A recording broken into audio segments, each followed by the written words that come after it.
I know I've mentioned before that sometimes when I'm chewing on a piece of scripture for a sermon and looking for inspiration, I'll ask my daughter what comes up for her when she hears it.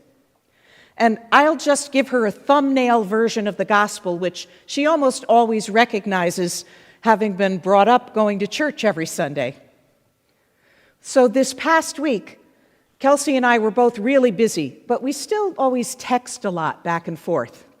I texted, "I have to get a sermon going. The gospel is the one where Jesus' family thinks he's crazy." Her immediate reply was, "Happens to the best of us." Well, who is the best of us if it isn't Jesus, right? Let's take a closer look at what's going on in today's gospel. Jesus has been teaching and healing and spreading the Spirit throughout Galilee, and now he's home in Capernaum on the north shore of the Sea of Galilee. And the crowds have been following, and they're pressing to be with him. It's so much of a ruckus that Jesus and his disciples can't even eat, and his family is worried. Jesus is making a scene. He's creating a scandal, and he's getting in trouble. He's a 30-year-old man who has left his previous profession, possibly as a carpenter, and he suddenly is taken off as an itinerant preacher and healer. They don't even know what to do with this. They think he is, in the Greek word, existemi, beside himself. And these scribes have come down from Jerusalem. It's some 85 miles away to the south, and they're there to check on him. That's not good. The scribes are a sect of the Pharisees who are experts in the law. They're the teachers of the law, letting people know what is right to do and what is wrong to do in almost every aspect of their lives. And Jesus has been flouting their authority. And we're only in chapter 3 of Mark. Already, he's been forgiving sins, and he's been casting out impure spirits. Who does he think he is? And he's been eating with tax collectors and sinners, unclean, and healing diseases. It's a trick. And plucking grain and healing a man's hand on the Sabbath, not allowed. And worst of all, crowds are gathering wherever Jesus goes. The situation is out of control. He is out of control. Certainly that's what the scribes think. And apparently that's what his family thinks too. They have come out to restrain him. To restrain him. Because people are talking and they're saying Jesus is losing it. They have got to get him under control. Happens to the best of us. And it happens when we make a scene, when we break the approved order, when we threaten the status quo or the power structure, when we demand and create change. It may be easy for us sitting here to think today, well, how could his own mother and brothers not get him? How could they not support him? Are they just worried about what the neighbors might think? The gospel doesn't say, and we don't really know. Maybe they really are just worried sick about him and worried rightfully about what could happen to him. You know, I could imagine myself being any one of the people in this gospel. I have been all of the people in this gospel. I have been the scribe, so caught up in my own vast knowledge and righteousness that I've missed the point of my faith completely. It happens to the best of us. And I have been part of an institution that I felt very protective of when it was not fully doing the right thing.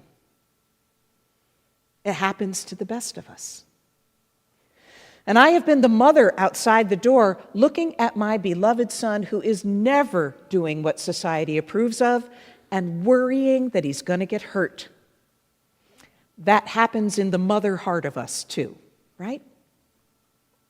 But I've also been the person pressing to get close to Jesus, who felt outside of things, yearning and needing more connection with the Spirit, and then somehow experienced that love of Jesus, who says, "As the Father has loved me, so I love you.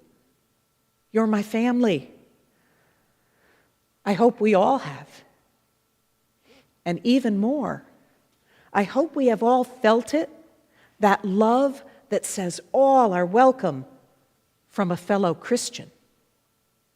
I hope you and I can be that Christian, that kind of follower of Jesus, even in a world that might call us crazy. Our beautiful presiding bishop, Michael Curry, wrote a book called Crazy Christians. Some of you probably have it. And in it, Bishop Curry writes, "So forgive me for saying it this way, but Jesus was and is crazy. And those who would follow him, those who would be his disciples, those who would live as and be the people of the way, as early Christians called themselves, are called to be exactly that, crazy. If you asked me what the church needs today, I would say this: we need some crazy Christians, crazy enough to love like Jesus, to give like Jesus, to forgive like Jesus, to do justice, love mercy, and walk humbly with God like Jesus." And our society, built on and devolving really more and more into individual gain and vociferous, narrow interests, doesn't like that. It doesn't respect that. A society and a government built on taking care of others? That's crazy. And that's Christian. And it's not just modern day America, right? Jesus' society was also built on taking care of your own above all else. In ancient Judea, the family unit ruled strictly by patriarchy was the sacrosanct basic unit of society, and then on up the chain, right? Yet here, Jesus crazily, radically redefines who family is. The one who accepts him and his message of God's love, our family. And no one is to be set outside of that just for who they are. And make no mistake, a lot of those people around Jesus, well, they're the ones who have been considered outside of what God and society and family will accept. And yet here Jesus is calling them family.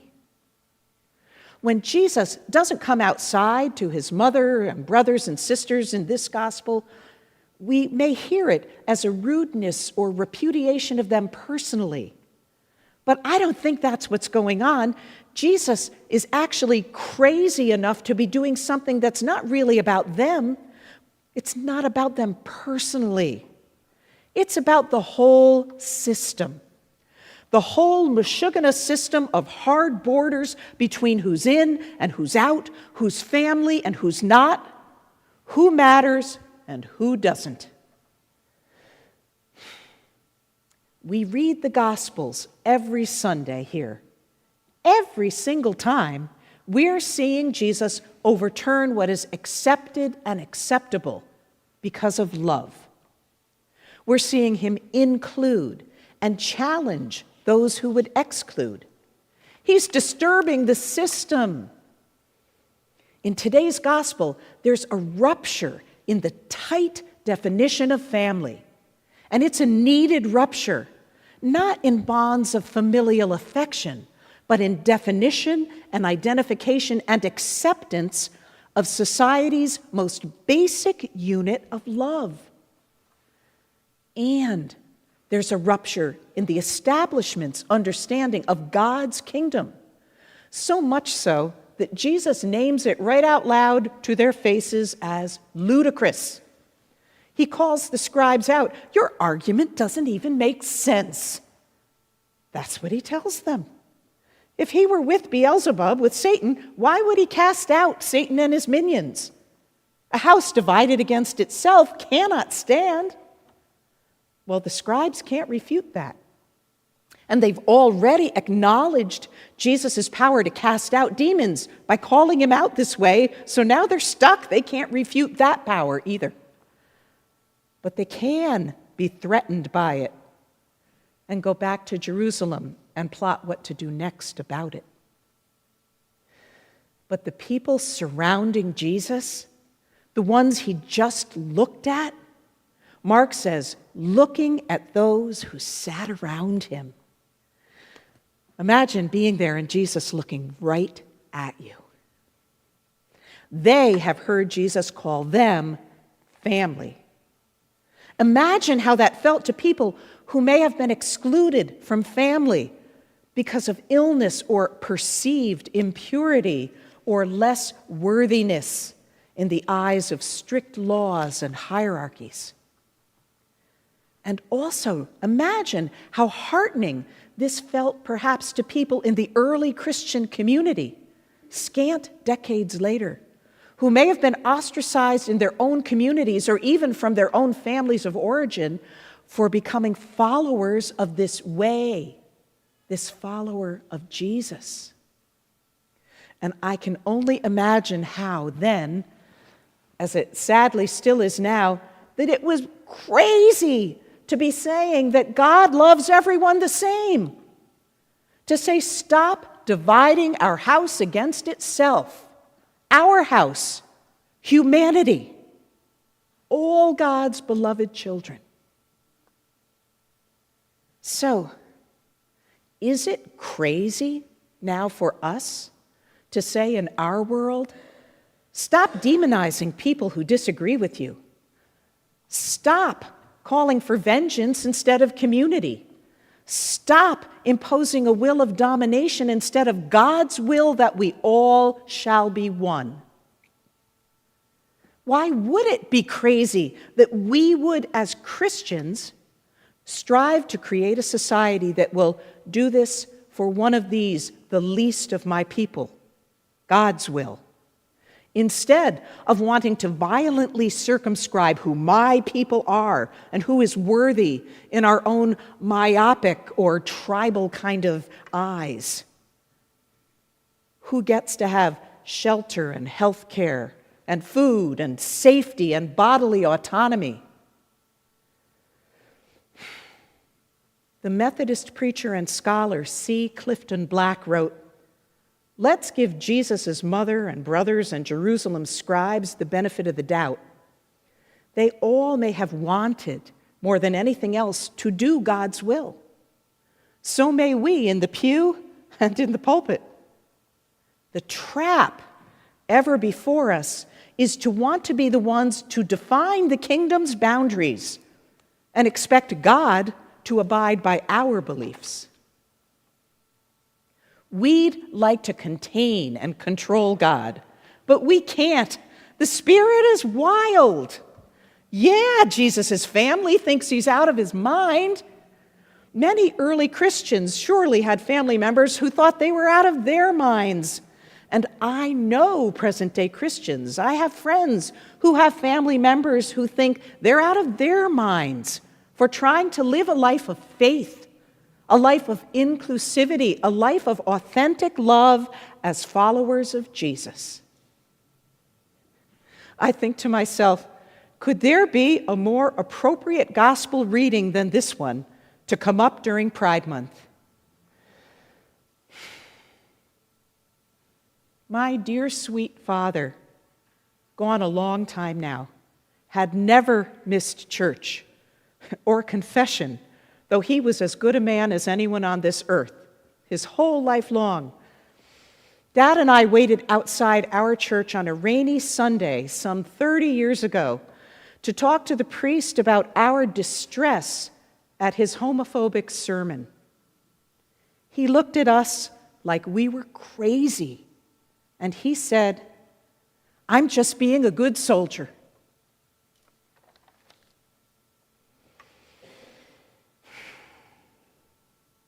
I think that's crazy. And my deeply devoted dad, he never went to church again. But he didn't stop being a follower of Jesus. The Reverend Eston Williams in Texas said, "At the end of the day, I'd rather be excluded for who I include than included for who I exclude." Words so powerful they've become a meme, right? You've all seen it.